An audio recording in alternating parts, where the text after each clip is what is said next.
다음에 사업시행인가는 다음에 우리 조합에서 해야 될지를 한번 살펴보죠.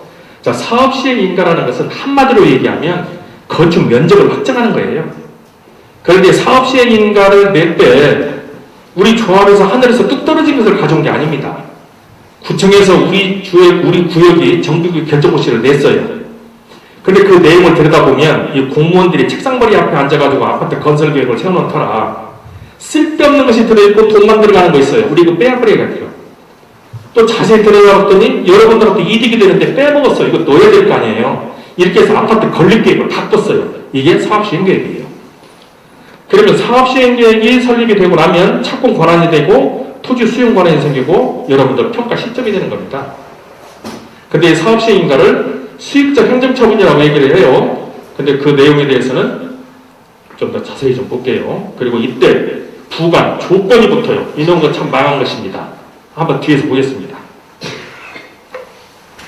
그러면 사업시행계획 내용에는 사람에 대한 계획, 환경에 대한 계획, 건축물에 대한 계획 이 세 개를 합해서 사업시행계획이라고 하고 우리가 다 받아냈어요. 근데 그 중에서 이제 건축물에 대한 계획은 여러 번 아파트뿐만이 아니고 정비 기반시설, 공동이용시설 이런 것들을 다 정리를 해야 돼요. 이제 뒤에서 살펴보겠습니다. 근데 사업시행인가가 되고 나면 조합에서는 여러분들에게 분양 신청할 수 있도록 해드리고 감정평가 해야 돼요. 이거 했잖아요. 했죠? 시공사 공계약 체결을 해서 사업비가 결정이 되는 거예요. 그러면 시공사 공계약 체결 준비를 하는 것이 사업비가 결정이 됐다고 얘기하는 것은 이 사업을 끝내놓고 나면 전체 사업비의 70%가 공사비예요. 그래서 시공건설 사업 계약서를 체결하는 것은 굉장히 중요해요.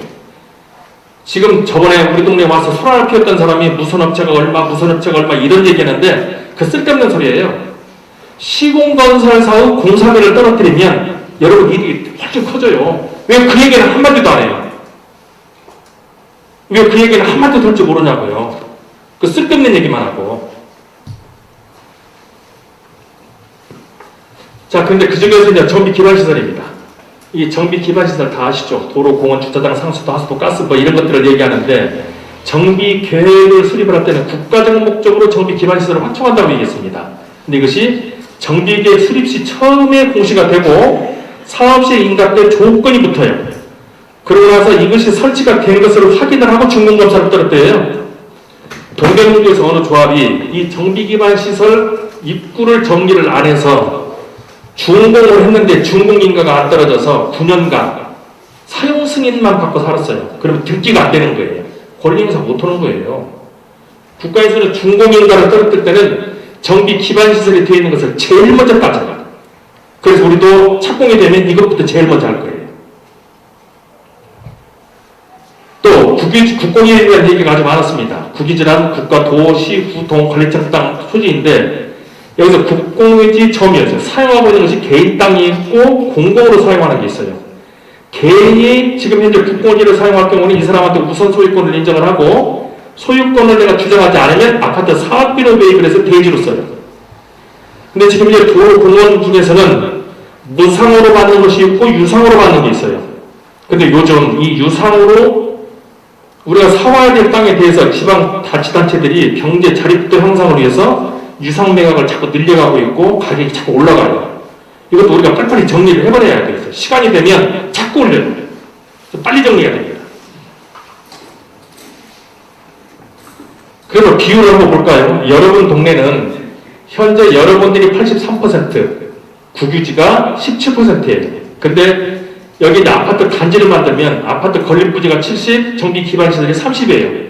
그리고 여기서 이렇게 변화가 됐죠. 이게 승부담률이고 거의 평균 13% 정도 돈을 더 내요. 정비 기반시설을 내라고. 자, 그럼 우리 입장에서는 무상으로 받아들이는 땅을 가급적이면 좀 많이 받아들여야 우리한테 유리할 거 아닙니까? 그러면 이제 짜투리 땅, 국가 땅, 뭐 잡종지 이런 것들 우리가 찾아서 무상으로 받아야 할 거 아니에요. 일하는 거예요. 이거 하지 말까요? 해야죠. 근데 이걸 왜 하냐요? 이거 정신 나간 사람이 하는 소리예요. 이것도. 그리고 지금 현재 우리도 좀 충격이 올 수도 있어요. 조합 설립 당시에 계략적인 내용을 공고사항에 기록을 했는데 사업시행인가 때 부관으로 부여를 했어요. 근데 실제 집을 그 시설물을 갖춰보면 돈이 점점 더 나와요. 왜? 가격 상승이 일반화 추세이기 때문에 그래요. 그래도 이것은 우리가 이 기간을 짧게 할수록 이 폭을 줄일 수 있어요. 그래서 지금부터 사업을 신속하게 진행하셔야 됩니다. 그런데 사실상 이런 국가의 양수도 문제는 국가 도덕성 문제입니다. 이제 국가에서 여러분 동네에 아파트를 지으라고 해놓고 정비기반시설을 조합한테 좀 내놔라고 이제 가져가요. 사실 뺏기는 겁니다. 이러다 보니까 대한민국에 갑질 문화가 시작이 됐어요. 그래서 큰 기업에서 작은 기업으로 일 좀 내려주면 뭐라고 그래요? 야, 얼마 갖고 와. 이거 비정규직 제도예요, 지금 한국에서. 이거 없어져야 돼요. 이 국가부터 이 짓 안 해야 돼요, 국가부터. 나라님부터 이 짓을 하니 대기업들이 중소기업 개인들 자꾸 괴롭히는 겁니다. 이 국가가 도덕성을 빨리 회복하기를 바랍니다. 근데 이제 세입자 조사 업무에 대해서 여러 가지 얘기를 했는데, 통상 정비구역 1만 평에 소유자가 300명, 세입자가 600명이에요. 이게 지금 평균이에요. 그리고 우리가 3만 평 정도가 넘기 때문에 소유자가 300명씩이면 3만 평이 좀 넘으면 1000명 좀 넘어가겠죠. 그리고 세입자는 거기에 600씩 곱해보면 그 숫자가 거의 비슷합니다. 근데 법에서는 세입자 대책에 대해서 주거 대책비와 임대 아파트를 주할 사람이 있고 주거 대책비만 주할 사람이 있는데 최대 1,600만 원까지 줘야 돼요. 이거 여러분 돈이에요. 여러분 돈이에요. 그래서 이 세입자를 찾아야 돼요. 예를 들어서 강남에 꼬마 빌딩이 있어요. 5층짜리. 그리고 우리 동네에 와서 세입자를 살아요. 이거 세입자예요? 세입자 아니에요? 세입자 아니에요.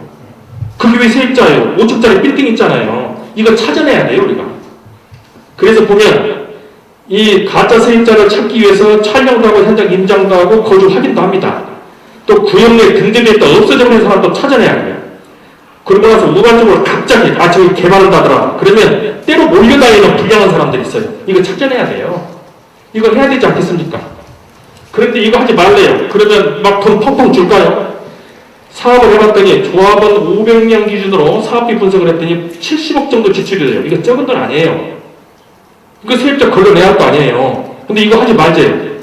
그러면 이 세입자 조사 업무를 함으로써 조합에 엄청난 비용이 절약이 되는 거예요. 그래서 하는 거예요.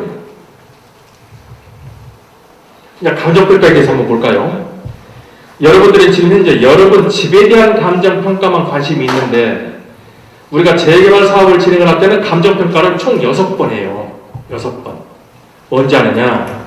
우리 조합 설립할 때 특성감정 한번 했어요. 그리고 사업 시행계획 받기 전에 우리 동네에 있는 국공유지 평가했습니다. 이유. 국가 땅을 우리가 얼마를 가져왔고 우리가 얼마나 정비 기반 시설을 지어서 내려야 될지 계산을 해봐야 우리가 청구할 거 아닙니까? 했어요.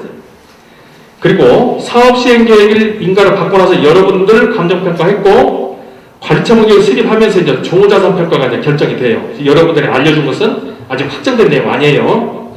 그리고 이주가 개시가 될 때 분양 신청을 하지 않은 사람 약 1000억 정도 된다고 해요. 이거 이제 평가를 해서 내보내고 마지막으로 입주하기 전에 세금을 절감할 목적으로 감정평가를 해요. 여기서 여러분들이 관심 있는 것은 내집평가죠. 자, 이것만 좀 집중적으로 살펴보겠습니다. 감정평가는 부동산 가격 고시 및 감정평가는 법률 규정에 따라서 감정평가 기관 두 곳에서 평가를 하는데 사업 시행인가 고시가 있는 날을 기점으로 해서 평가합니다. 어디나 똑같아요.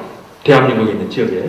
또 이 평가를 할 때는 그냥 하는 것이 아니고 감정평가 표준지라는 것이 있어요. 국토교통부에서 우리 동네에 이미 지정을 해놨어요. 우리 동네 같으면 통상 제가 알기로 10,000평이 한 4개 정도 지정이 정해져 있습니다. 거기를 기점으로 평가하는 거예요. 그런데 종점 감정평가를 하는 이유는 조합원 간의 공정한 분배를 목적으로 합니다. 무슨 얘기냐면 지금 현재 우리 동네의 총 감정평가 금액이 7,000억 정도 된대요. 그런데 우리가 이제 지금 현재 계획 중인 내용을 보면 1억 이상의 돈이 생겨요. 그러면 이익이 발생이 됐죠. 자, 이것을 여러분들에게 나눠줘야 돼요, 지금. 자, 어떻게 나눠드릴까요? 키 순서로? 아니면 몸무게 순서로? 자, 그럴 수 없잖아요. 그래서 우리 동네에 1382명의 감정평가를 해서 감정평가가 큰 사람부터 쭉 나열을 하고 여기서 발생된 이득을 이 재산을 비율로 나눠주기 위해서 하는 거예요. 이게 가격이 아니고 가치입니다. 예. 그리고 또 그 감정평가를 해서 주거인력비 지급의 기준, 향후 분담과 분배 기준으로 만들기 위해서 감정평가를 하는 것이지 이게 가격이 아니에요. 여러분들 감정평가한 것은 이게 가치입니다.